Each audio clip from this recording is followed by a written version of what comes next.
Here we go with the Red, Gold, and Bold podcast, talking Chiefs football. With us, as always, Jeff Chadiha from the NFL Network, Eric Eager from Consumer Sports. My name is Soren Petro. You all right? You got it all fixed there, Jeff?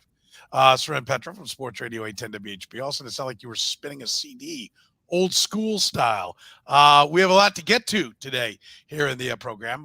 Bold predictions for the Kansas City Chiefs 23 season. Is Patrick Mahomes going to repeat as MVP? Isiah Pacheco, does he put 1,000 yards on the board rushing? Who will be the best wide receiver on this roster? George Karlaftis, 10 sacks. Does he get there? Will Trent McDuffie get 3 interceptions or more? Will the Chiefs have 3 or more Pro Bowlers on defense? We talk about it right now on Red, Gold, and Bold. You're listening to the Red, Gold, and Bold podcast, the most in-depth analysis of the Kansas City Chiefs on planet Earth, breaking down the Chiefs like no one else can. Red, Gold, and Bold is hosted by Jeff Chadiha, Eric Eager, and Soren Petro. Jeff Chadiha is a senior columnist and on-air personality for the NFL Network and NFL.com. Eric Eager is the vice president of research and development for Sumer Sports. Soren Petro is the afternoon drive host of the program on Sports Radio 810 WHB in Kansas City. The Red, Gold, and Bold podcast is proudly brought to you by Gann Asphalt and Concrete, Kansas City's nationally recognized full-service paving and pavement maintenance contractor, making parking lot problems disappear since 1994. Free consultations, no commissions, in-house crews, and every project comes with a written warranty. Find them online at GannAsphalt.com or call 816-484-3338. Gann Asphalt and Concrete. One contractor, all things parking lot. Gann Asphalt and Concrete is now hiring for all positions: project manager, dump truck drivers, operators, and crew members. Starting pay up to $30 per hour based on experience, with paid time off and insurance, just to name a few of the benefits. Check out GannAsphalt.com for more info. Now, here are the hosts of the best Chiefs podcast, Jeff Chadiha, Eric Eager, and Soren Petro. And good evening and welcome to the Red, Gold, and Bold podcast. Back at it here on a Tuesday. If you're catching us via the podcast, remember we do stream live on Tuesdays. If you catch us later in the week, about 8 p.m. Central is when we go. So you can be a part of the conversation. Hit us up in the chat room. We can see your comments. We may even react to them, highlight a few of them. You know, we like to do that. A lot of great listeners here for the Red, Gold, and Bold podcast. So we thank each and every one of you. Hit that like button, hit that love button, hit that share button. If you would, doesn't cost you nothing, but it does us a whole world of good. Make sure you tell all your friends about the Red, Gold, and Bold podcast. If you enjoyed, let them know. Get them on board. I got a lot of fun stuff coming up here as we get ready for season number 3. Already into season number 3, but the actual football season coming that we'll be talking about a little bit later on tonight, though. We talk, gentlemen, about what is going on as far as some bold predictions for the Kansas City Chiefs. And I'll also let you know, boldly handling Kansas City's parking lot problems is Gann Asphalt and Concrete, proudly serving the entire metro area. Gann Asphalt and Concrete, nationally recognized full-service paving and pavement maintenance contractor. Since 1994, they've been making your parking lot problems disappear. Free consultations, no commissions, in-house crews. Every project comes with a written warranty. Find them online at GannAsphalt.com. Eric, I believe you're rocking the hoodie as you get ready to pack things up. Is it chilly? Is it hoodie weather in Cincinnati? We were like 80-something in KC today. It is. It's also like, look, you can look at it a couple ways. I kept my best clothes around for the move, or I'm wearing my last sweatshirt. One of the ways you could just look at it that you can look at it either way. That the Gann guys can think of it in the former way. Yeah, I love somebody. Are we keeping you awake, Eric? He is moving, people. He is going back and forth between Cincinnati and you passed up the one that said my hair looks amazing. I was going to say, that was a positive comment. I didn't pass it up. I had it right there. I said, I put it up there. EE using a different conditioner. That hair is freaking awesome. It's always awesome. I think it's the same as it always is. The lighting helps. Like, the lighting makes me look like I have more hair than I actually do, I think. If Eager had a headset on, I think he was playing video games. I don't have a desk at my, like, this is literally how I've been sitting in this chair for the last 10 hours straight. And Petro saw me. I was on a work call like right before this because he sent out the invite about a half hour early. So yeah, I mean, I'm in transit. I'm Just trying to stay comfortable. 7-hour drive to Atlanta on Saturday. I'm gearing up. That's not for bad. I would have thought it was more than that. Just 7 hours. Mm-hmm. Private jets take that long? Cincinnati is 4 hours from Cleveland, 4 hours from Pittsburgh, 4 hours from Chicago, 2 hours from Indy, and 4 hours from Nashville. It's not that far from anywhere, really. Okay. Yeah, you're not taking the corporate jet. They missed me this time. Okay. We'll 75 south. Yeah, we'll see if it's 75 south. That's right. Eastbound and down, loaded up and running. Yes. All right, let's get to our bold predictions. Let's start with Patrick Mahomes, MVP last year, Jeff, for the second time in his career. Once you kind of get in that spot, you become the guy to beat coming out of the gates. Is Patrick Mahomes the MVP for a third time at the end of the 2023 season? No, for exactly the reason you just said. When you start off as the person everybody's gunning for, you have to do 10 times as much to win it. And I really think a big part of him winning last year was, one, everybody was on the Josh Allen bandwagon, including myself, for him to get that award. And two, no Tyreek Hill. It was a great narrative for him coming into the season. A lot of people thought this team was going to take a step back. And so he had the numbers, he had the narrative, and that's not going to be the case this year. He's going to be in the conversation just because he's a great player, but I think there's going to be a lot of people out there who are going to be looking to give somebody else that award. Aaron Rodgers won it 2 years in a row with some crazy numbers. Peyton Manning's done it twice. Brett Favre's done it twice. I just think it's hard for a guy to do it based off the situation that he's dealing with. Yeah, it is. I don't know, though. Is Mahomes, Eric, reached the point where, and we'll get your prediction on this here, has he reached the point to where it's his award and somebody's got to take it from him, or are people starting to get tired of Patrick Mahomes and they're looking for anybody but Mahomes? So for him to win it again, he's got to not just lean at the tape and get it. He's got to lap the field. I think it's a little both, man. Like I've had some, our account at Sumer Sports on Twitter, by the way, if you want to follow a great account, we post a lot of like quarterback graphics. Mahomes is sort of like up and to the right on all of those. And there are a lot of, by the way, that's the good spot on the chart. Right.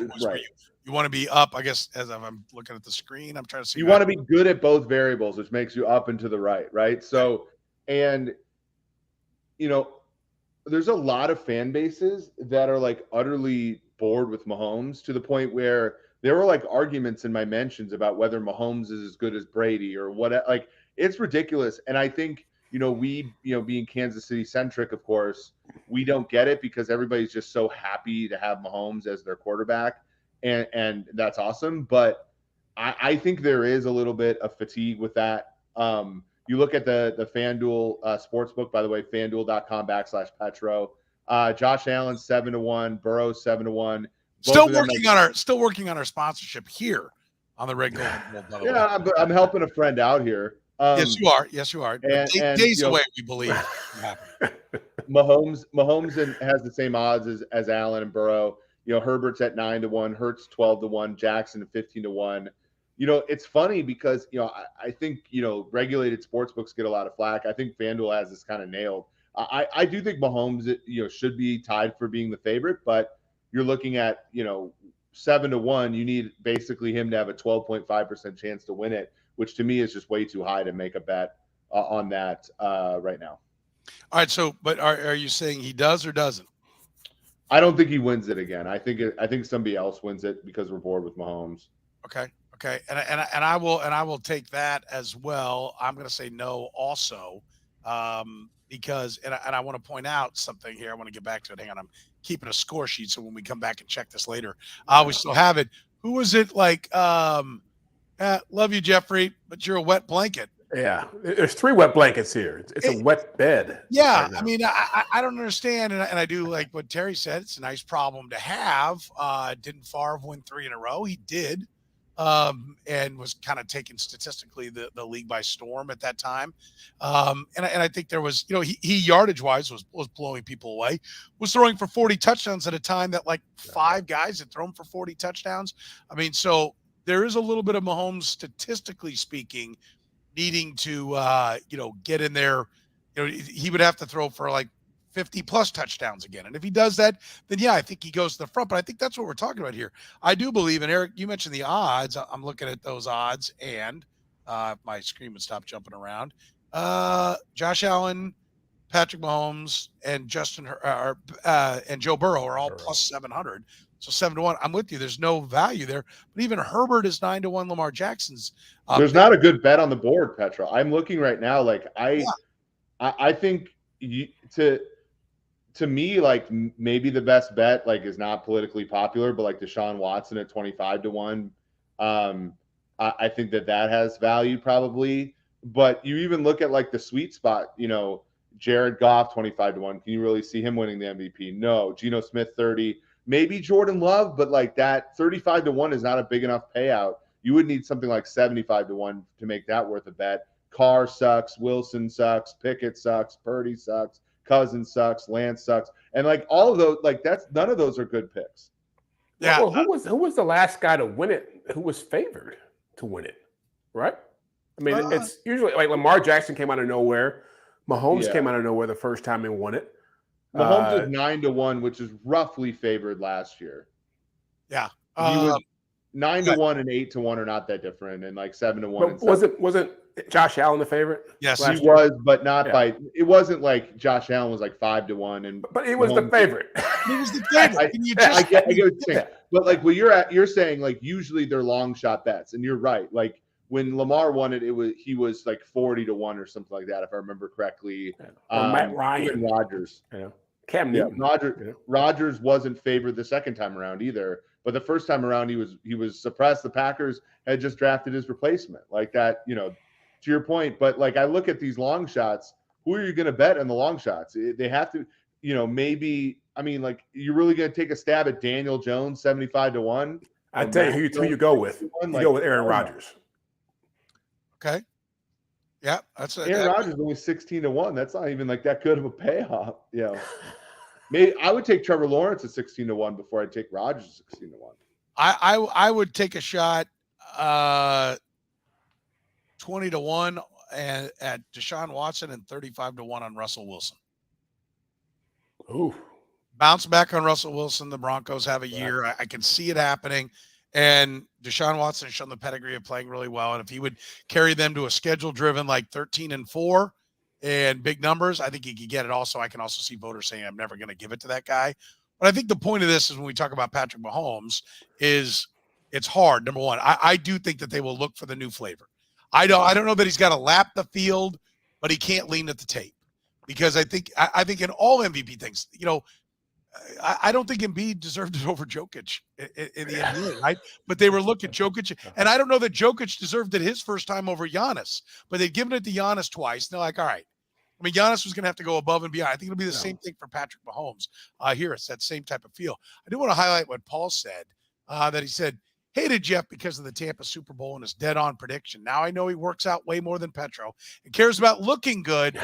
So I guess I'm okay with his hard truths hanging out with Soren's quote, looks like I'm always moving, Petro. Do I look like I'm moving here? Is that what, I thought Paul was a friend. I thought I'd known Paul for a long time. I don't know. Is he a buddy?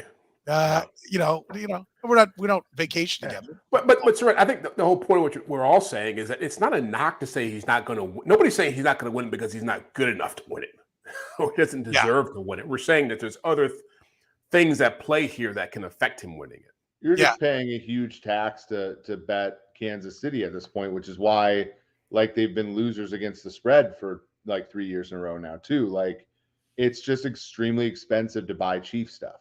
Yes. And I want to highlight this one from James Damon. He said, Russell Wilson if Peyton flips the script.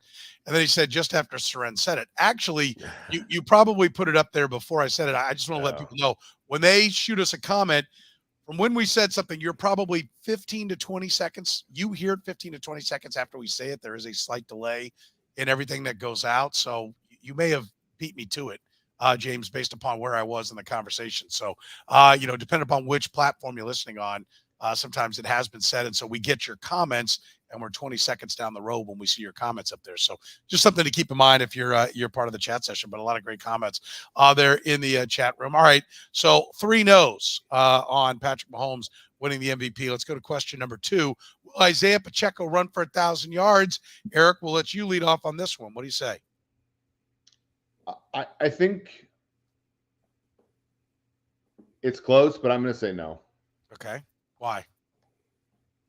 The Chiefs haven't had a 1,000-yard rusher since 2017. Pacheco's already been banged up. Now, I know he played through it. He played through it admirably. He had a really good season last year, especially in the second half of the year. If he kept up that pace the whole year, he would have had 1,000 yards, of course. But things happen to running backs, man, and that to me, I think that is he going to play? Is he going to play the 14 games necessary? Is he going to be effective? All those are more questions than answers for me. All right, I'm up next. I'm going to say no also because little known fact, Isiah Pacheco was having surgery on his wrist. He was having surgery on, what was it, his shoulder, was it? That he had 2 surgeries, I know, that came out here lately. And I think late in the year, like the pop up and run as fast as you can back to the huddle to show how energized you are, that started to go away. And frankly, somebody needs to get that out of his head. Like that needs to go away, in my opinion, because, it is a tough league and they're going to pop you and they're going to hit you.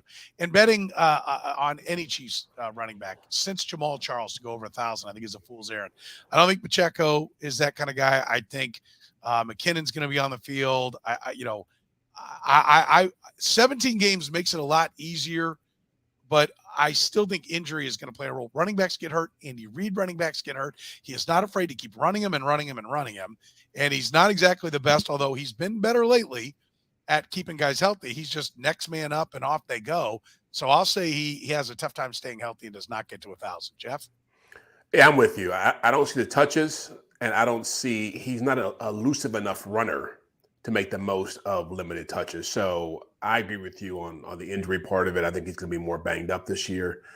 I imagine at some point, if it's not, outside of McKinnon, if it's not Clyde Edwards-Helaire, someone else will emerge as a backfield partner to get some carries away from. They throw the football too much for a guy like that to get 1,000 yards. I think for him, his average per carry was really great.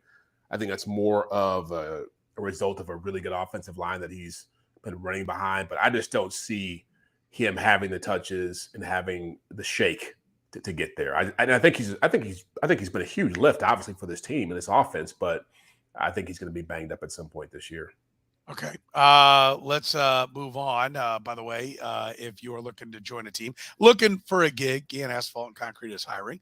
All positions, project manager, truck driver, operators, crew members, starting pay up to $30 per hour, paid time off and insurance, just to name a few of the benefits. Check out GannAsphalt.com for more info. That's GannAsphalt.com. Number 3 on our list, who will be the best wide receiver on the roster?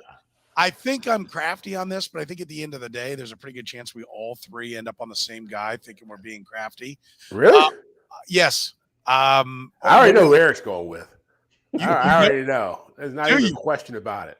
Okay. Let's let each of you predict. We'll each predict the other ones on this one. Okay. Who do you 2 think I'm going with? Kadarius. Sky Moore. Okay, Eric says Sky Moore. You say Jeff? Tony. Okay, I'm going with Rashee Rice, second-round pick out of SMU. The same guy you were killing like 2 weeks ago when we were trying to pick the ceiling and the floor, and you compared him to Jonathan Baldwin? I am. First of all, I love Eric's reaction. This should be great. I can't wait to see what perennial or what future Hall of Famer Eric thinks is on this roster. I think he fits the skill set. Right. I do not. Kadarius Toney was traded away for a reason. I think Kadarius Toney is a stronger, more physical, but just as often or more often going to be hurt wide receiver than McCole Hardman was. So I don't think he's the every down guy. When I got in the locker room the first day and I saw Sky Moore, I'm like, he's small. Like I thought he was bigger. Marquez Valdez-Scantling has a catch radius of this, because that's how he has to catch the football, so it's not going to be him. He had a couple snags in the AFC title game. I know.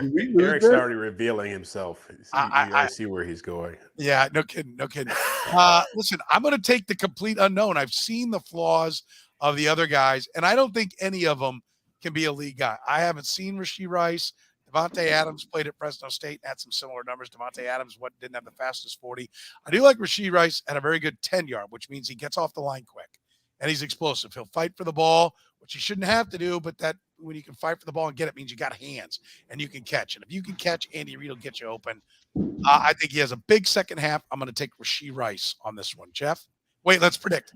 Yeah. Eric, who you got? Where's Jeff go? I think Jeff says So easy where he's going to go. Kadarius Toney. Yes, Kadarius Toney. Jeff goes Kadarius Toney. Sky Moore. Oh! I'm not a Kadarius Toney guy. You just said it. Like, for a guy who gets booted out of an organization 1 year after being a first-round pick, I just can't. I can't buy it. The hamstring injuries, the injury issues. Whatever he did in that game again in the AFC Championship game, I still don't know how he got hurt. Nobody touched him. But yeah, I just think that Sky Moore has been in the offense for a year. He's been around Mahomes for a year. Look, he's shifty. I felt like he could have done more damage. He scored a touchdown in the championship game, in the Super Bowl. He had a big punt return in the championship game. Mahomes has talked about him being on the come up. You got to pick somebody.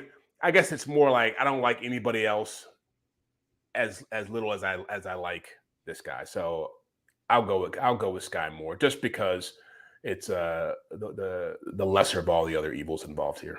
All right, by the way, for Brad and Brian, who said Travis Kelce, wide receiver. We're looking wide receiver only, not who will lead them in receiving. Which wide receiver? Wide receiver. Yeah, will be the best one. A lot of people getting on me about picking a rookie wide receiver. Who was the last rookie wide receiver to lead the Chiefs in receiving? I don't know. Dwayne Bowe. I'd be my best guess on that. Was it? Rookie wide receiver reads off. Who else would it have been? God, it wasn't Jonathan Baldwin. I take that back. Dwayne Bowe was not a rookie in Andy Reid's offense. Yeah. Dwayne Bowe in 06. It might have been, yeah. I guess I can't remember back that far. God. You can always look it up and see. I'd have there are other receivers. Deshaun Jackson, maybe with the Eagles. Maybe Jeremy Maclin. Deshaun Jackson probably was what it was. Yeah, I think it was probably Deshaun 2008 Jackson. Eagles. Let me look at this real quick. We don't have to wonder these things anymore. Yeah. 2008 Eagles. Deshaun. Listen, if you got, like, I know, and Tommy likes to sit and snipe, but who's your pick, Tommy? Yeah, Deshaun Jackson. It is a four-person podcast. Guys, this is a fun one. Not only did Deshaun Jackson as a rookie lead the Eagles in receiving, he had more than twice as many receiving yards as the next highest Eagle, who was none other than Hank Baskett. Hank Baskett, who was traded. Brad Childress traded him back to Andy Reid for Billy McMullen after he was the only undrafted rookie I've ever seen traded was Hank Baskett. Wasn't he known more for like being married to someone who was like he was married to that playmate. Yeah, the show from the show, right? Yeah, from the Hugh Hefner and he had that onside kick hit him in the face when he was at the Colts. And that was the last time Sean Payton employed him. Yeah. No, excuse me, Bill Polian. Yeah, he was done. Okay, we got to predict Eric's here, but I'll just say this to the point about and we lost Jeff. Where'd Jeff go? He just checked out. I'm sure. I think he probably hit his hand on the mouse and the cursor was on it. Yeah, there he is, right there. That was slick. By the way, I my point is, like, I think I can rip any prediction you make because there's not one guy that looks like a definitive answer to this question. So, Jeff, who do we think Eric's going to take? Oh, MVS all the way. Eric's been on MVS. I always think that they're related in some way. So, like when he's Star Wars thing, MVS was on a different planet. Eric was pulled away and patched somewhere else. I'm going to say he says Kadarius Toney. I'm going to go with Kadarius Toney. Eric, you guys are both wrong. I'm saying Sky Moore. Oh wow. Oh, okay. Yeah. Okay. I think MVS has a chance to get 1,000 yards. Just in the same way we talk about Deshaun Jackson. But the fact is the guy is so inconsistent. And the thing about MVS that is very endearing, but also is going to keep him from putting up great numbers is like the guy is like perfectly. There are games where he just is going to play 70 snaps and get 0 targets, and it's just like what that. But there are games where he has 100 yards. to me, that kind of player doesn't make for leading the team in receiving. So even though I think he's very useful, I think Sky Moore, if you go back and watch the Chiefs games, every time Sky Moore got the ball, he was effective. Once when he caught the ball on offense, he was very explosive, very effective, and I think Andy Reid will use him. Okay. By the way, Kendra Wilkinson. Yeah, that's the one. Hank Baskett's wife. So there you have it. Kendra Wilkinson. So, Hank Baskett dropped what would have been Brett Favre's 500th touchdown pass. I have no idea what the answer is to this, but I would bet money that Kendra Wilkinson has dropped Hank Baskett. Yeah, I would put even money on that. Yeah. All right, She's now upgraded. I got to use Wikipedia here. I know. Now you're going to it and find out. Like, who was the woman who was like the local weather or traffic woman who was dating the backup quarterback for the Chiefs, and then she ended up with Eric Hosmer? What was her name? I cannot remember her name, but she is married too, and I think has children with Eric Hosmer. But who was the backup quarterback? He was like from Georgia. Came to town with Aaron Murray. Aaron Murray. Yeah. Aaron Murray. And I cannot remember her name. And I have Aaron Murray, Georgia legend, beat out by he was beat out by that Ricky Stanzi? Like there was Tyler Gray. There was some real privileges on the Chiefs back at quarterback. Casey McDonald. Yeah, Casey McDonald. Thank you, Brad. Thank you. The couple divorced in 2018. And the rest of it I don't want to say on air. So. Oh, really? The basket? Mm-hmm. Oh, is that right? All right. Is it legal? Is it arrest? No, it's politically charged. Oh, okay. All right, then we don't want to go down that road. That's not where we want to go. All right, but I did nail it. Let it be. Let the record know. I mean, look, yeah, we're talking about low hanging fruit that are easy. Like bet the no on one particular player to win MVP, and bet the no on a celebrity marriage lasting. Yeah. You're really like, I dunked it. I was like hammered that home. If you ever need someone to determine whether or not a low-level professional athlete and a former playmate make it go for the long haul, you just ask me. I got the answer for you right here. All right, let's go to the defensive side. George Karlaftis will reach 10 sacks. This brings us around to you, Jeff, for the leadoff again. He does or does not get to 10 sacks? No. Wet blanket. He doesn't feel like a 10-sack guy to me. He feels like a guy who gets 8 sacks. He feels more like a Chris Long type player who never had huge sack numbers, who was an effective defender, was a good defender, reliable player within the scheme. I think that's who he's going to be. So I don't think it's a knock on him that I'm saying he's not going to be there. He's working out with Tom Bahali from what I understand, right? He's been putting a lot of work into the offseason, but just watching him play over the last past year, it just seems like he's just guys who get those kind of numbers are a lot more, they're quicker, they're more explosive, they just have more of a look to them that he doesn't have going. So I think he'll be a good player. I'm not going to 10 sacks with him. By the way, maybe this will be the last time we mention this, but I have to go back to what James said. Apparently, that's right. Was Hef's partner prior to Hank. So good choices all around. Well said, James. I don't understand how you go from Hugh Hefner to like wide receiver 5 on the Eagles. Well, the show went off the air, didn't it? Like, what are we doing here? Yeah. The guy, yeah. Yeah, I think a lot of ladies think anybody who plays ball is like really good, and they don't realize that there are levels within the sport. Yeah. That's. Oh wait, we're 2 months into this, and you burned your whole $800,000 salary.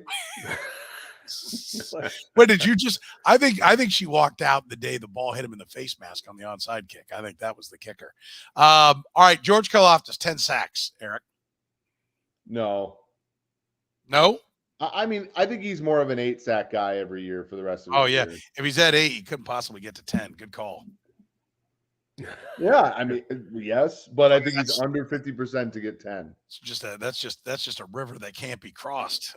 You don't even think you're going to get there. I'm also just trying to save Jeff from getting beat up in the comments for being too negative. I feel like Jeff is being like very reasonable. The fans are throwing tomatoes at him. That's right. They want him to be Derek Thomas reincarnate. I will point out through 4 questions, he has answered a name. He didn't just say no. Chiefs' best wide receiver will be no. If he said that, you can get on Jeff for being a wet blanket. But he went Sky Moore. He is 3 for 3 on the yes nos though to this point. And you guys have all agreed with me, by the way. Except for the wide receiver. Well, we don't know. No, we were the wide receivers we all had names. Eric did agree with you on Sky Moore, but yes, we were no across the board on Mahomes MVP, no across the board on Pacheco. But I am yes on Furious George. He's getting to 10 sacks, 6.5 sacks in his last 7 games coming down the stretch. I'm with you. I think absolutely everything you said about him, Jeff, is true.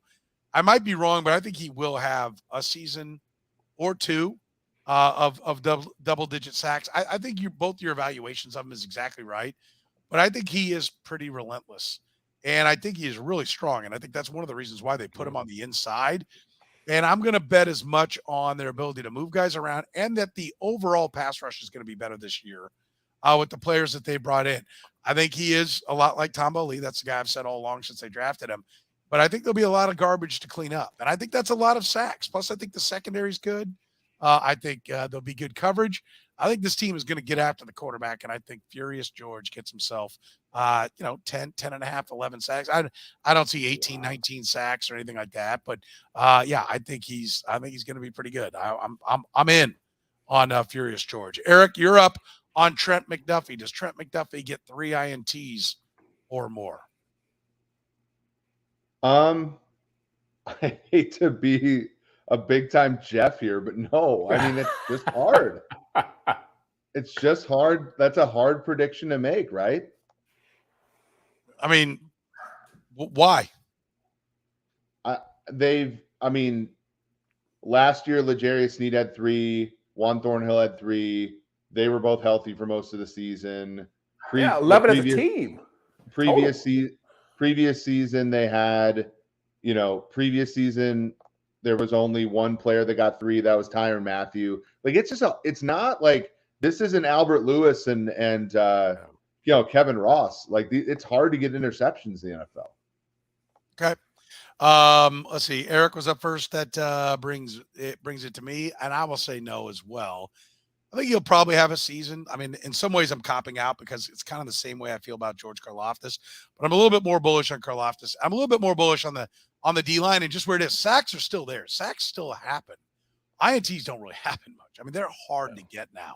I mean, this isn't like the old Lester Hayes and Mike Haynes and Jerry Krause and Ronnie Lott INT totals. They don't happen. Quarterbacks just don't suck like that. They'll throw the ball away. They're smarter. They make better decisions. Play calling's better. Play design is better. It's really difficult. And I think what we'll find throughout his career is one of the reasons why McDuffie was there for the Kansas City Chiefs is he doesn't have the longest arms. And long arms are something that help you a lot in getting picks. I don't know, Jeff, you played the position. I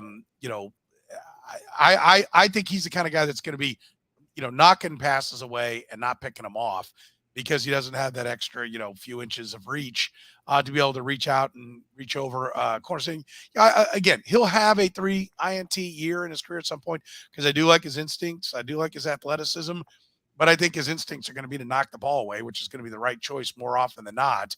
So maybe I get burned on this one. I think it's a possibility for sure, but I don't think it happens. Jeff? I'm with you. It's a no. And again, not a knock on the guy. I love him as a player, but I remember talking to D'Angelo Hall, who used to work with me at NFL Network when I drafted him, and he had watched a lot of tape of Trent. He just said, look, he's really technically sound, really proficient, but he's just somebody who's really solid in a lot of different things. He's not a ball hawk in the same way like Marcus Peters is a ball hawk. Guys like that are going to gamble. They're going to take chances.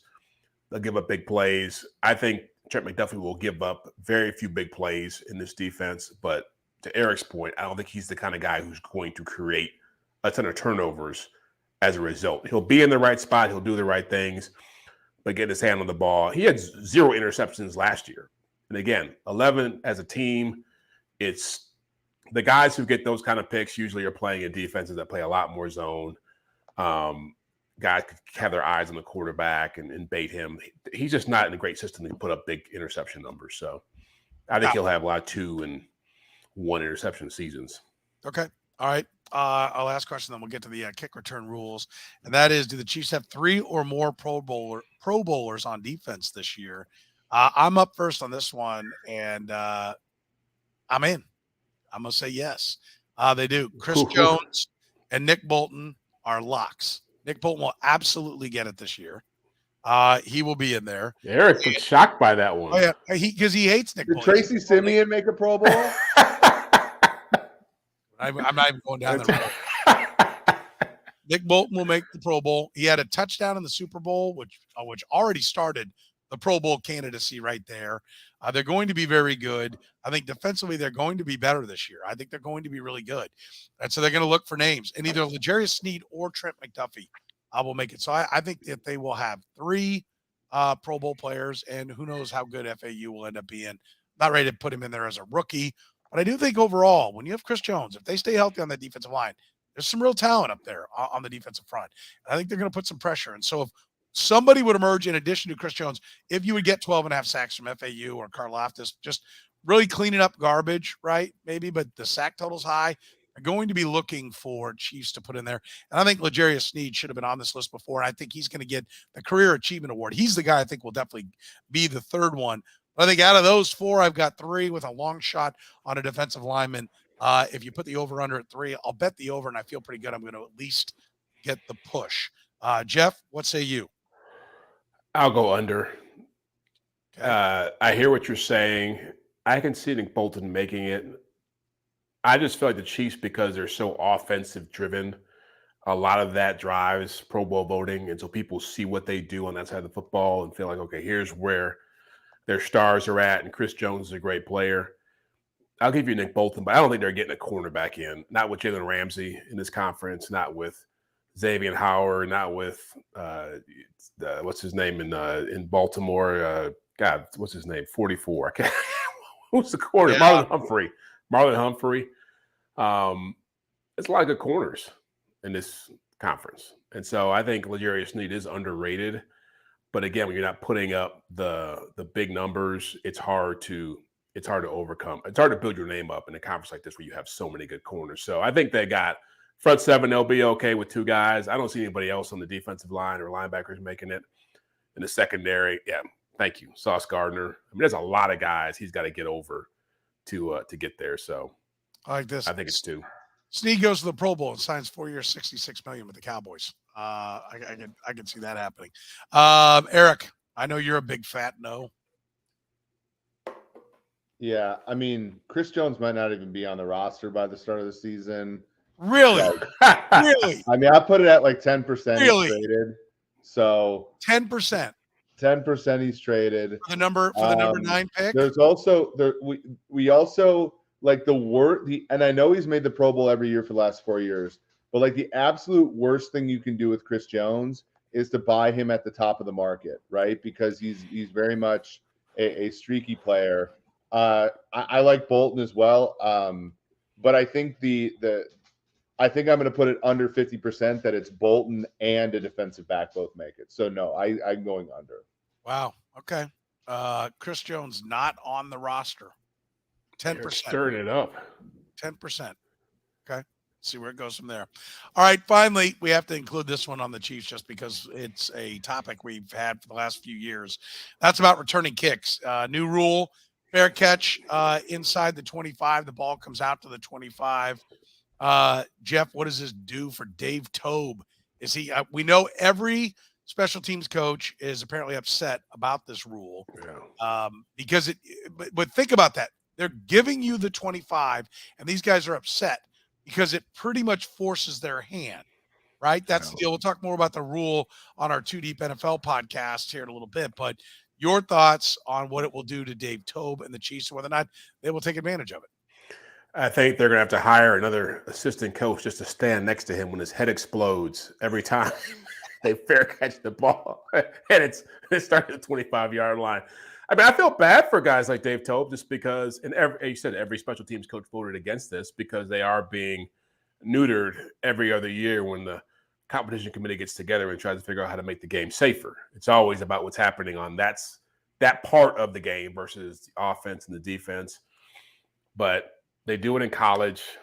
College football has not suffered as a result of this. I do think I think what happens is it makes what happens on cut down date a lot more interesting, because now you have to sit here and wonder how many guys did Dave Tobe have who were his guys in that room who he wanted to have on the roster start not making the roster because they don't need them to run down there and just get wind sprints in on kickoffs. Yeah, and I think it's a rule that could, well, people think big picture. Last year wasn't their best special teams year, but they had two very big punt returns that played big roles in the playoffs. One from Sky Moore and one from Kadarius Toney in the Super Bowl. But I think, this may actually help the Chiefs because they can quit keeping guys that are multifaceted players and focus on guys that can play offense and defense to get it done. Eric, what does it do to the Chiefs in your mind? Yeah, it's so I wrote about this a bunch of times at PFF. Like, when they initially moved the touchback out to the 25, they thought it would just be more teams taking a knee, and they didn't realize that teams would just kick it short and cover. And kicking it short and covering was a very good edge. And then they changed the rules so that players couldn't run up on the kickoff, and it reduced the ability for the coverage team to stop the guy before the 25 when they kicked it short. But they still never gave the opposition the opportunity to sort of take a touchback even when the team kicked it short. And so this was the logical next step.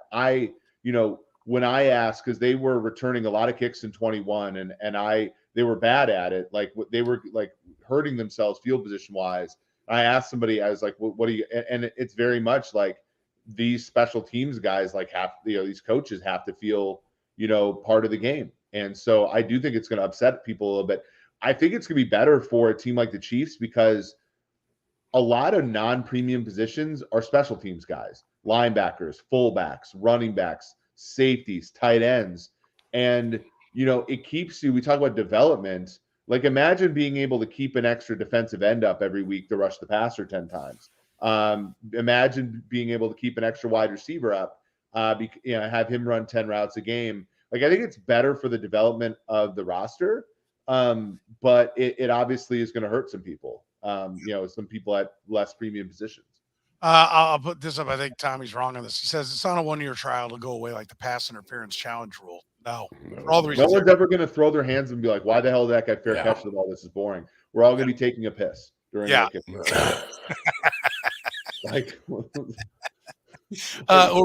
reapplying the mousse to your hair, one or the other. But the other reason is, one, they've been going this direction. They've been trending this direction for a while, and they've seen it play. College football is an entire sample size. They've watched what's happened in college football. Every rule goes in as a 1-year deal because they don't want to have to back it out. We'll talk about some of the other rules in 2 deep, but they all go in like that. And then they have a chance to look at it. They either extend it for 1 more year or they get rid of it, or they put it in action. I'll bet this one goes on for a year, and then they end up putting it in action. So we'll see. All right, those are our bold predictions for the 2023 season for the Chiefs.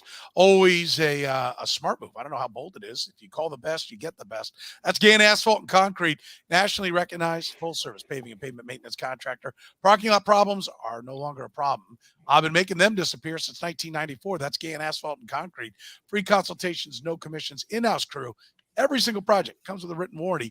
Find them online right now at GannAsphalt.com. Tell them you heard about it on the Red, Gold, and Bold podcast. So for Jeff Chadiha from the NFL Network, Eric Eager from Sumer Sports, my name is Soren Petro saying thank you very much for joining us here on the Red, Gold, and Bold podcast.